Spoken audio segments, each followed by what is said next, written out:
Nada más. Muy bien. El alfabeto judío, el abecedario judío, es muy diferente a lo que nosotros conocemos. Acá, Suri e Itzhak, atención. El alfabeto que conocemos es completamente diferente a lo que el mundo conoce. Dice así, está escrito en la Torá, Masejet Berajot 55a. Dice, Betzalel, que fue el arquitecto del tabernáculo en el desierto, sabía cómo combinar las letras con las cuales el cielo y la tierra fueron creados. ¿Ok? Porque está escrito con relación a Betzalel, le he llenado el Espíritu de Dios con sabiduría, inteligencia y entendimiento. Y está escrito, en relación con la creación, que Hashem fundó el mundo con sabiduría y estableció el cielo con entendimiento. Esas mismas palabras que se refieren a cómo Dios creó el mundo, es ese mismo concepto que tenía también Betzalel, el que fue el arquitecto del tabernáculo.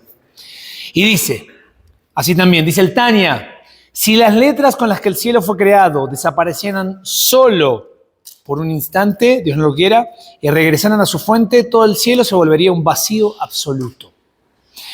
Las 22 letras sagradas son fuerzas espirituales. Son como la combinación, son como la tabla periódica, un elemento de formación. ¿Ok? Son profundas y esenciales, y de hecho son la materia prima de la creación. Cuando Dios las combinó con palabras, frases, mandatos, culminaron la creación al convertir su voluntad en realidad. Por así decirlo, hay una ciencia divina en el alfabeto hebreo. El Sefer Yetzirah, el libro de la creación, que se le atribuye a nuestro patriarca Abraham Avinu, describe cómo se utilizaron las letras sagradas como agentes de la creación. Las letras pueden ser ordenadas en incontables combinaciones. Es impresionante, ahora no lo vamos a ver esto, tendríamos que mostrarlo, pero impresionante cómo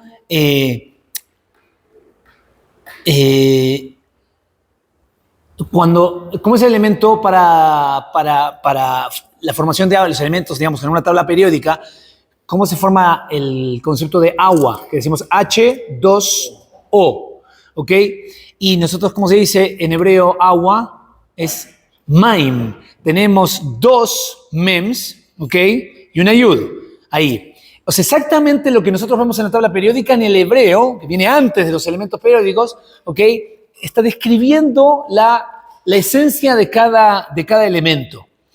Las letras pueden ser ordenadas en incontables combinaciones, cambiando su orden dentro de las palabras e intercambiando las letras alineadas con las reglas de varios sistemas de letras cabalísticos. Cada reordenamiento de las mismas resulta en una mezcla nueva de las fuerzas cósmicas espirituales representadas por las letras. En la ciencia física se puede encontrar una analogía. Bueno, acá dice, una combinación de hidrógeno y oxígeno da por resultado el agua, mientras que otra da peróxido de hidrógeno. Así es con todos los elementos y con los números infinitos de combinaciones posibles. El Rav Dov Ber, el Magi de Mesrich, escribe, en la literatura cabalística se sabe que las letras del Aleph Bet fueron creadas antes que todo. Tiempo después, por medio del uso de las letras, el creador del mundo, a través de ellas, creó todos los mundos. Y este es el significado escondido en la primera frase de la Torá. En el principio, Dios creó. Bereshit bara et. ¿Qué significa et? Aleph taf. De la Aleph hasta la taf. O sea, el creador del mundo creó el et, que es el et, la Aleph, Bet, hasta la taf, hasta la última letra final del abecedario, para hacer todas las combinaciones que con estos es como si fuera la materia prima. No es que Dios necesita esto, pero nos enseña a nosotros que tomó los elementos primigenios así para crear el mundo. Bien, y dice acá, creó et, es decir, en el primer acto de Dios fue crear las letras de la Aleph hasta la taf. Ahora, Leolam Hashem Dvareja Nitzava Shamaim. Dice el Salmo, Hashem, tus palabras es eterna, es estable como los cielos. El Baal Shem Tov explicó que la palabra de Dios a la cual se refiere el versículo en su declaración, Yehi Rakia, que sea un cielo, un firmamento, con estas palabras el firmamento existió en ese instante pristino. Pero, ¿qué evita que el cielo se envejezca y se deteriore y se derrumbe? O sea, hay gente que asume que, puedo aceptar que hay un creador del mundo, chao. Lo creó y se fue a atender a los marcianos, a los aliens, ¿ok? Está ocupado. Entonces dice acá, interesantemente, fíjense, presten atención a cómo es, voy a leer el Salmo de Tehilim, la línea esta dice así, Leolam, eternamente Hashem, Dvareja, tus palabras, nitzav vashamayim.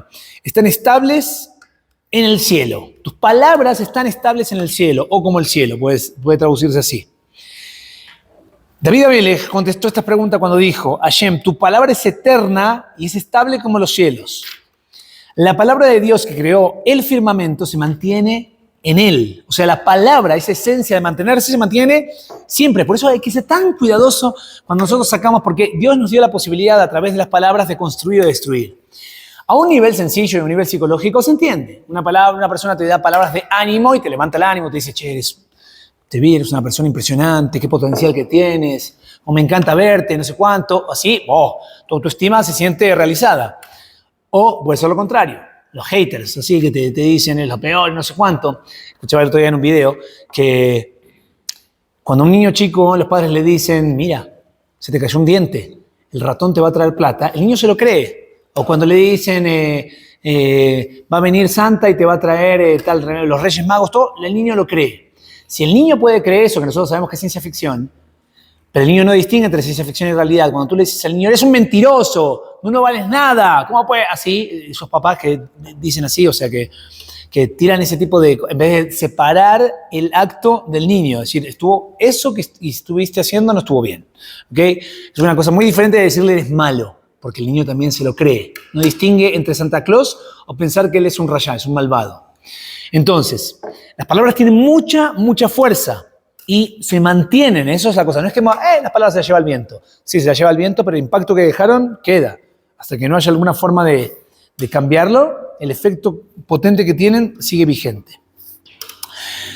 Los Aseret Adiberot, los 10 mandamientos, que son los 10 dichos originales de Dios, son repetidos de manera permanente en el sentido que la voluntad divina de los primeros 6 días continúa vigente. De otra manera, todo regresaría a la nada que precedió a la creación. Las letras del Aleph Bet, o sea, el abecedario judío, son el conjunto de fuerzas espirituales individuales por medio de las cuales Dios articula su voluntad a la creación. El Degel Mahané Efraim me enseña que el hombre tiene el poder de imitar las letras sagradas con las cuales Dios creó el cielo y la tierra. Cuando se equivoca, cuando peca, mancha y desprecia los poderes divinos asignados. Pero cuando actúa en forma correcta, permite a los poderes dentro de Aleph Bet lograr su propósito, reflejar su santidad completa. Puede no solo elevar su universo personal, sino todo lo que hay a su alrededor. Los sabios explicaron que Betzalel, el arquitecto del Mishkan, conocía el arte de combinar las letras sagradas. Puesto que el propósito de la existencia humana es hacer la vida terrenal digna de la presencia de Dios, o sea, crear, como dicen los Chabadnikim que citan todo el tiempo, crear una casita como si fuera la presencia de Dios. El mundo tiene que ser un lugar para la presencia divina y llevar toda la humanidad a reconocerle. Es apenas lógico que la sabiduría que Dios ejerció al crear el universo debe, hasta donde sea humanamente posible, ser poseída por quienes construyen su tabernáculo en la tierra. Betzalel, quien lo hizo así, era idóneo por virtud de su habilidad para usar las fuerzas espirituales inherentes en las letras sagradas. O sea, tenía esa sabiduría de combinar apropiadamente lo que se necesita para lograr, en este caso era crear la casa de Dios, ¿ok? Y nosotros también tenemos esa habilidad. Ahora, miren lo que dice acá, impresionante. Al referirse a la santidad pristina original del Aleph Bet, de las letras en hebreo, el Jidá, Rab Chaim David Azulay, responde a una pregunta que deja perpleja a mucha gente, en particular a Itzik. Y dice así: ¿por qué es necesario decir el texto escrito de las tefilot? ¿No sabe Dios lo que está en nuestros corazones? ¿Por qué cada día tenemos que decir Baruch atah Hashem Elokeinu Elokei Avoteinu? Y lo mismo una y otra vez, etc. ¿Acaso Dios no lee las mentes? ¿No es Dios? ¿Que no tiene telepatía? ¿Que está limitado en eso? ¿Acaso no sabe lo que yo hago? ¿No sería una mayor santificación de su nombre si concediera los deseos humanos no dichos? O sea, como que estoy acá pensando, de repente, boom, aparece algo. ¡Wow! Sería una cosa impresionante. Llamaría poderosamente la atención. Entonces, explica el Jidá y dice una cosa impresionante. Que las combinaciones de las letras, como están formuladas por los maestros espirituales, que redactaron las oraciones, tienen el poder de despertar fuerzas espirituales más allá de nuestra imaginación. Por lo tanto, se pueden crear nuevas luces espirituales mediante seres humanos en capacidad de agentes. Significa que Dios quiere que nosotros utilicemos eso y lo pronunciemos y lo digamos y no vivamos en el mundo telepático, porque al momento de pronunciar estas combinaciones de palabras o letras, oraciones o formulación de esto, te estás volviendo un agente como divino en la creación. Esto hace que las letras sagradas despierten sus raíces espirituales y trae como resultado una combinación del todo sin precedentes. La interacción del Aleph Bet se combina en la oración respectiva y el juego de circunstancias particulares prevalentes en la tierra en el instante en que se articula la oración. O sea, que tú puedes decir, mira, estoy repitiendo lo mismo todos los días, pero tú no te sientes igual todos los días. Y el impacto que va a tener según cómo te estás sintiendo, si me siento más contento, si me siento triste, si me siento desempoderado, si me siento hecho un campeón, así, el impacto que va a tener va a ser muy diferente. ¿Puedes dejar de jugar con la comida, Jonathan, que me está poniendo muy nervioso? Es como el dicho de no puedes meter los pies al mismo río 2 veces. Exacto, muy bien, me encantó. Exactamente. Pero los pies son los mismos, pero que está cambiando el río. O sea, el río, ¿tú piensas que es lo mismo o no es lo mismo? Ahora, Ezra Asofer fue él, con su tribunal, la Gran Asamblea, los que ordenaron y fijaron el tipo de oraciones que nosotros tenemos, el tipo de rezos que nosotros tenemos hoy en día. Y a Ezra se le llama el Sofer, el escriba, pero Sofer viene también ¿qué otro significado tiene? De contar, el contador, pero no de contador de cuentos, sino contador de números, de letras. Entonces dice, ¿por qué se lo llamaban a los Sofrim? A los sabios se los llamaban Sofrim, no se llamaban los Jajamim, se llamaban los Sofrim, porque contaron todas las letras de la Torá. Esto está en Kedushim 30a. La figura predominante de la Gran Asamblea fue Ezra el Sofer. El título Asofer se traduce comúnmente como el escriba, y es correcto porque Ezra, de hecho, escribió los rollos de la Torá y luchó por garantizar la autenticidad y la precisión de nuestra tradición escrita. La palabra Sofer, sin embargo, en su forma literal significa el que cuenta. Porque Ezra y sus colegas contaron el número de letras en las escrituras y dedujeron lecciones importantes de los números, formas y posiciones de las letras sagradas. Los Sofrim de la Gran Asamblea sabían muy bien que el Aleph Bet era el ladrillo y el cemento del universo, y que la Torá era el plano que ordenaba el diseño de las estructuras universal construidas sobre las palabras en las letras sagradas. Esto es importante aclarar porque mucha gente que desconoce este tipo de cosas y piensa como, bueno, mira, diferentes culturas, diferentes religiones han tenido sus escritos, sabios, tienen enseñanzas morales y éticas, etc. Pero la diferencia abismal que hay entre todo tipo de escritos frente a la Torá es que la Torá fue escrita por Dios, se la dictó a Moshe Rabbeinu. Ahora, en la forma en la cual está escrita, lo hizo de una manera en la cual nosotros tenemos varios niveles de entendimiento de esto, desde historias que reflejan algo que pasó también, pero en esas mismas historias, la combinación de las letras y la formulación de cómo se lee, por eso es importante el Talmud, porque si una persona no estudia Talmud, entonces se queda ¿cómo se llama? ¿Cómo se dice? No solamente superficial, sino como alguien que está como un amputado. Le falta una mano, le falta un brazo, le falta conocer una parte más. Por eso cuando la gente me dice, Dios solamente entregó los 10 mandamientos. No entregó solamente los 10 mandamientos. Eso significa que no conoces lo que es la Torá. ¿Okay? Los 10 mandamientos son como si fueran la clave para de ellos que se desprendan los 613. Pero es una regla mnemotécnica y no son más importantes que el resto de toda la Torá. ¿Entendés? Entonces, es una cosa muy importante esto. Entonces, ¿qué pasa? Dice así.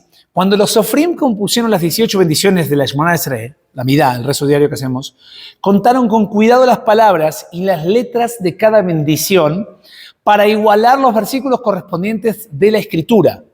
Al expresar con palabras la oración, tenía un efecto sobre el pasaje de la Escritura y activaba las letras que ejercieran su influencia en todos los mundos.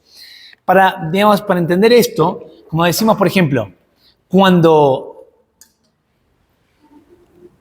estudiamos gematria, por ejemplo, el valor numérico de las letras, que cada letra tiene un valor numérico, y decimos, por ejemplo, que el nombre de Dios, Elohim, que es Dios, ¿no? Que también significa jueces, etc., tiene el mismo valor numérico que Hateva, que significa la naturaleza, significa que dentro de la naturaleza está escondido Dios. O sea, ahí está el responsable de la naturaleza, es el creador del mundo. Y es muy importante esto porque con esto distinguimos cosas tremendamente fuertes. Están diciendo que acá, fíjense lo que acabo de decir ahora, y acá yo acabo de tener un insight impresionante. Cuando la Anshe Agneset Agedolah, los ancianos de la Gran Asamblea, hicieron la midá, está diciendo que cada brajá corresponde a una parte de la Torah oral, y cuando tú lees esa brajá, se activa, es como que estuvieras leyendo también una parte del Tanaj.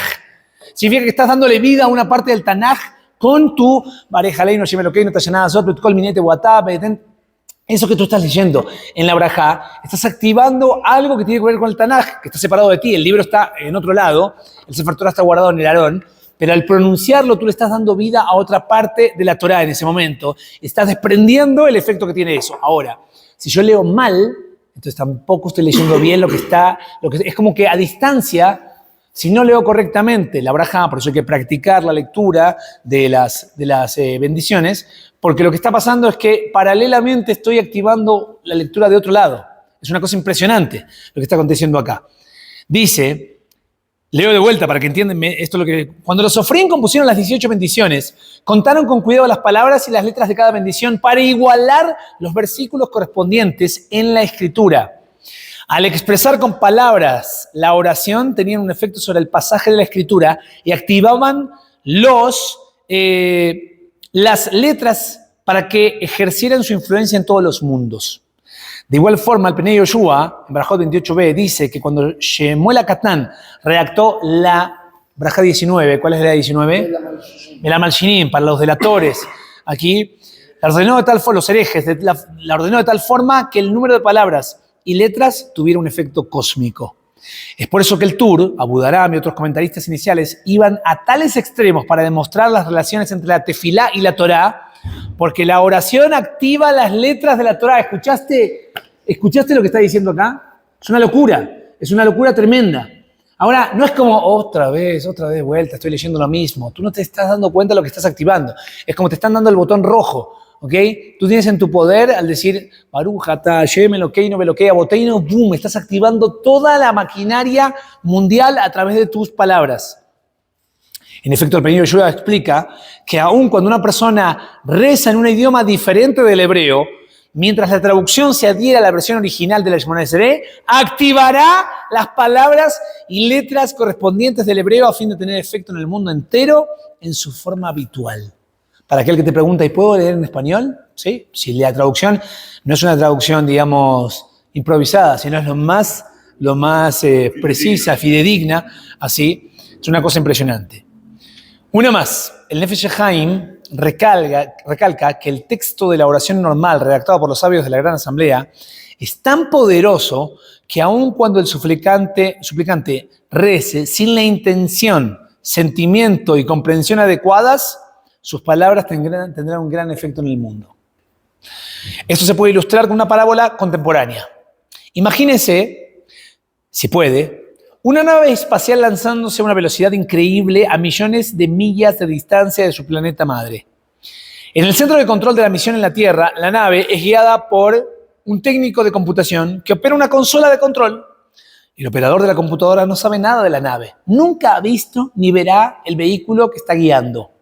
El operador ni siquiera entiende las órdenes estrictamente confidenciales y clasificadas que está transmitiendo, porque cada mensaje está cuidadosamente codificado y solo la computadora de la nave espacial puede descifrar las órdenes secretas.